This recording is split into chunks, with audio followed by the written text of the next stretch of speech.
Hi friends, ఇవాళ paneer capsicum curry నేర్చుకుందాం అండి. దానికి కావాల్సినవి కప్పుడు క్యాప్సికమ్ ముక్కలు ఇలాగా గింజలు తీసేసి కట్ చేసుకోవాలి. పన్నీరు వేడి నీళ్ళలో కడిగేసి ముక్కలు ఈ విధంగా తీసుకోవాలి. అల్లం పేస్టు, సాజీరా, గరం మసాలా, జీడిపప్పు పేస్టు, తగినంత సాల్ట్, ఉల్లిపాయలు పేస్ట్. పెద్ద ఉల్లిపాయ తీసుకుని మిక్సీకి వేసుకున్నానండి, పచ్చిదే. టమాటా కూడా పచ్చిదే పేస్ట్ చేసుకున్నాను, మిక్సీకి వేసుకుని. కారము, కస్తూరి మెంతి, కొత్తిమీర. ఇప్పుడు స్టవ్ వెలిగించుకుందాం. స్టవ్ వెలిగించి నూనె వేసానండి. ముందు క్యాప్సికమ్ వేయించేసుకుందాము.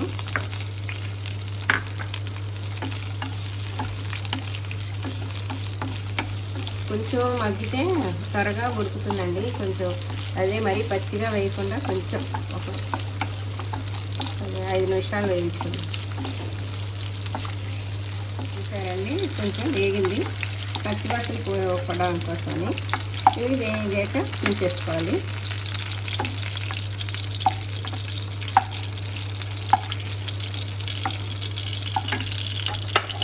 ఇప్పుడు కొంచెం పసుపు వేసుకుందాం అండి.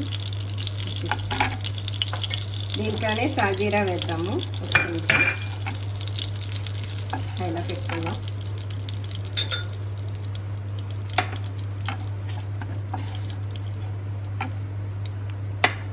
అల్లం పేస్టు,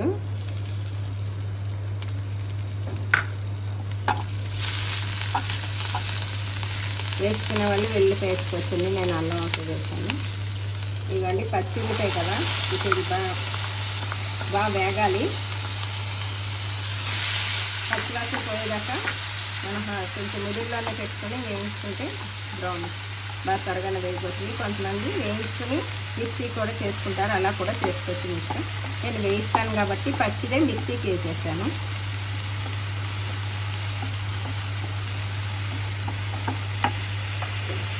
కొంచెం పచ్చి వాసన పోయేదాకా వేయించుకోవాలి ఉల్లిపాయ ముద్ద.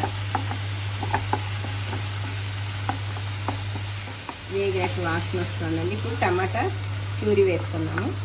పేస్ట్ టమాటా చేసుకున్నాం. ఇది కూడా బాగా వేగాలి, పచ్చిది కదా అందుకని.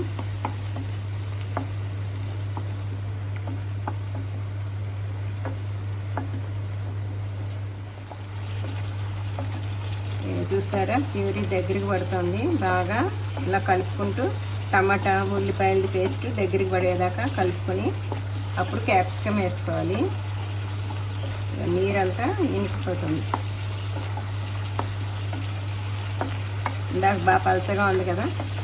ఇలా చేసుకోలేకపోయినా కూడా టమాటా వేయించేసి ముందుగా ఉల్లిపాయలు వేయించేసి మిక్సీకి వేసుకోవచ్చు. అంటే టమాటాలు కొంచెం మగ్గాక అది ఇలా కూడా చేసుకోవచ్చు, మన ఇష్టం. ఇప్పుడు క్యాప్సికమ్ వేసేద్దామండి. వేయించిన క్యాప్సికము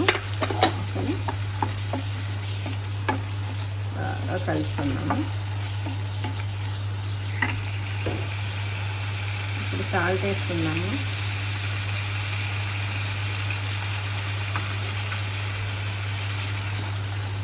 కారం వేసి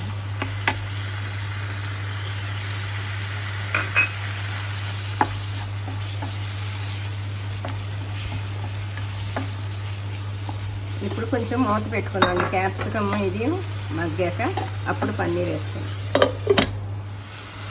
మగ్గిన కదండి. ఇప్పుడు జీడిపప్పు పేస్ట్ కూడా వేసుకున్నాము.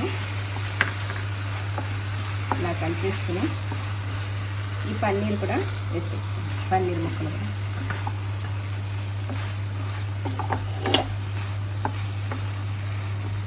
ఇవి చితుకుతాయి, జాగ్రత్తగా కలుపుకోవాలండి మనం. కొంతమంది వేయించుకుంటే గట్టి పడిపోతుంది. అవసరం వేయించక్కలేదు, పన్నీరు ఇంట్లో మగ్గిపోతుంది. ఇప్పుడు మనం మిక్సీ జార్ చేసుకున్న నీళ్ళు ఉంటాయి కదండి, కొంచెం నీళ్ళు పడతాయి, వేద్దాము. ఎందుకంటే పన్నీర్కి కారం ఇవన్నీ అంటుకునేటట్టు. ఇప్పుడు గరం మసాలా పొడి కూడా వేసేసుకుందాం. నేను కొంచెం వేసానండి, కావాల్సిన వాళ్ళు కొంచెం ఎక్కువ వేసుకోవచ్చు. వేడి కదా, అంత ఫ్లేవర్ తినాలి. కారం వేసుకున్నాం. ఇప్పుడు కొంచెం ఆ నీళ్ళు పోసుకొని ఒక 1/2 గ్లాసు. ఇప్పుడు మళ్ళీ మూత పెట్టేసుకుందాం.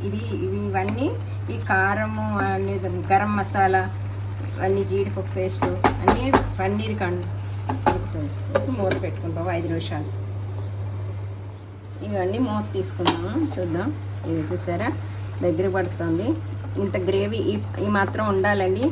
ఇది రైస్లోకి బాగుంటుంది, చపాతీ పుల్కాల్లోకి చాలా బాగుంటుందండి పన్నీర్ క్యాప్సికమ్ కర్రీ. ముక్కలు కూడా ఏం చితకలేదు చూసారా. ఇప్పుడు మనం కస్తూరి మెంతి కొంచెం వేసుకుందాం. కస్తూరి మెంతి వేస్తే మళ్ళీ టేస్ట్ ఉంటుందండి, బాగుంటుంది. లేకపోతే అవాయిడ్ చేయొచ్చు, కానీ వేస్తే చాలా బాగుంటుంది. ఇప్పుడు కొత్తిమీర కూడా వేసేసుకుంటాం. ఇప్పుడు బౌల్లో కొంచెం షుగర్ వేయాలండి, ఎందుకంటే టమాటా కొంచెం పులుపు ఒక్క హాఫ్ స్పూన్, అదొక టేస్ట్ వస్తుంది, బాగుంటుంది. ఇప్పుడు మనం బౌల్లో తీసేసుకోవాలి. ఇదిగోండి, ఇదిగో క్యాప్సికమ్ పన్నీర్ కర్రీ. పైనుంచి మనం మేగడేసుకో ఫ్రెష్ క్రీమ్ అండి, మేగడి చిలకరించి చేసుకొని ఇట్లా ఫ్రెష్ క్రీమ్. ఇదండి పన్నీర్ క్యాప్సికమ్ కర్రీ, చాలా బాగుంటుంది. వేడివేడి అన్నంలో, పుల్కాల్లో, చపాతీల్లో పిల్లలు కూడా ఇష్టపడతారు. చూడండి, ట్రై చేసి లైక్ చేయండి, షేర్ చేయండి, కామెంట్ సెక్షన్లో తెలియచేయండి ఎలా వచ్చిందో. Thank you.